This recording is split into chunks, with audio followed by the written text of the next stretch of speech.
Hello class 6, I believe you're well today. Now, we want to continue with the topic that we had started, and the lesson that we learned previously was on the topic on conditionals. Class, who can remind me or who can tell us what conditionals are?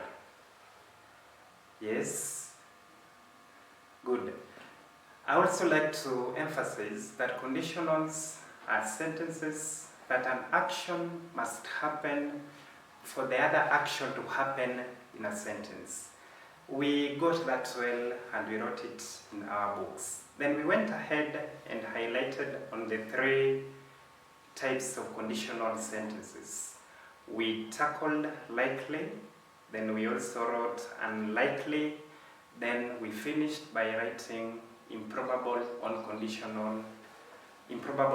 sentences or improbable conditionals.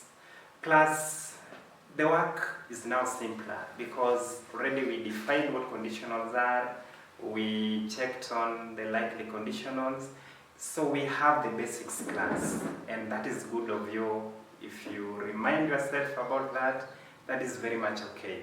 Now class, today I want us to learn something new, though we had written it, and it is something on unlikely conditional, class. You can see that well, and I want us to repeat that. Unlikely conditionals.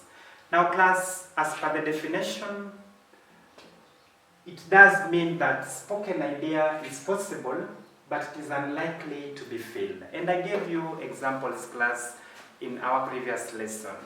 Now in this case, the possibility of an action happening depends on what happens in the first part of that sentence, or maybe what action has been stated in the first part of that sentence.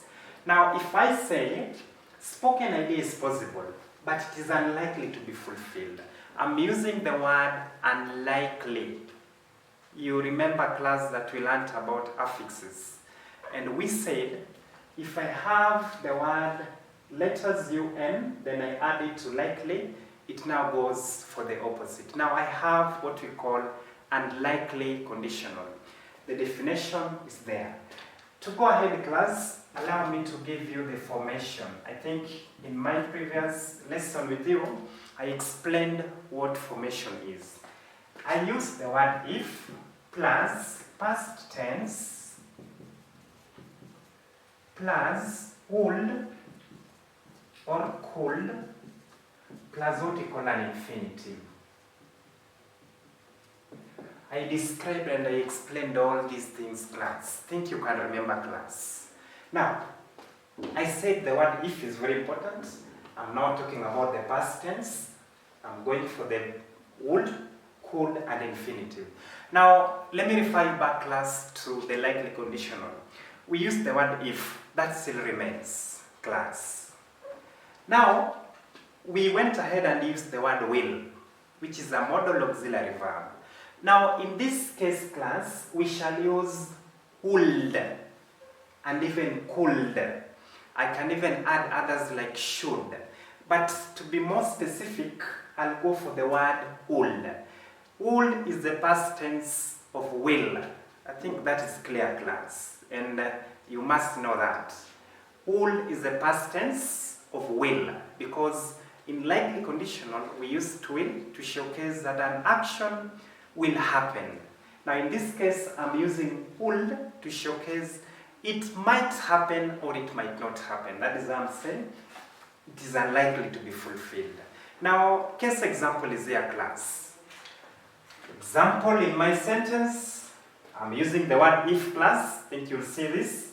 And I did say that the word if is very important because it is what dictates that the sentence is called a conditional. If I had money, comma, very important again, I will buy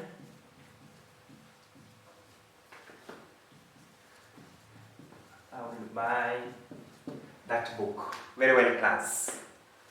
That is very clear.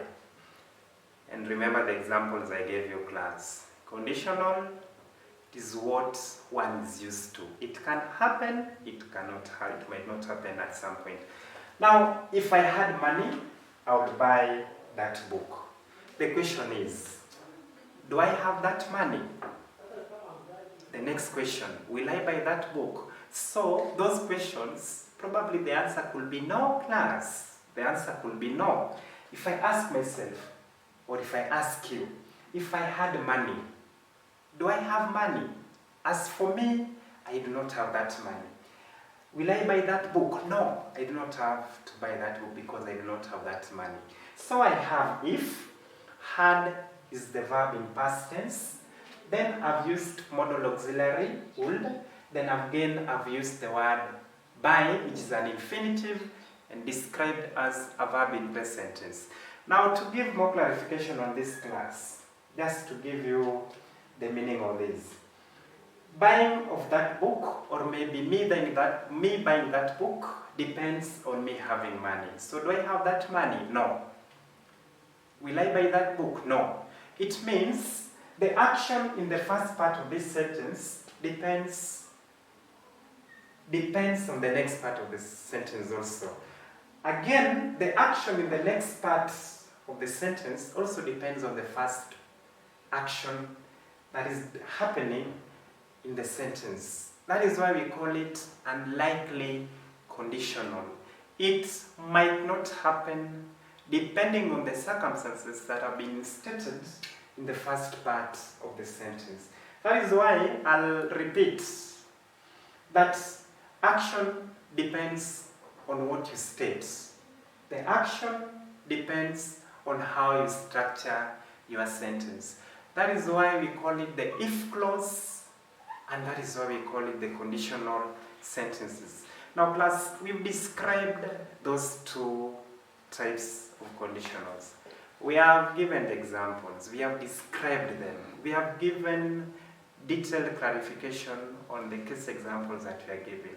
Mine is to urge you, go ahead and construct your own sentences and be able to analyze the way you are doing in class here, because that is what important. It is important you do it that way. If you can do it in your book class, analyze it yourself. Ask your friend how it should be.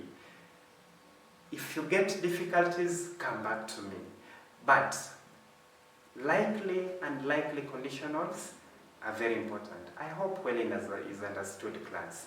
I'll give work after this, and I hope you've understood my lesson. Thank you so much, class, for enjoying my lesson. Thank you so much.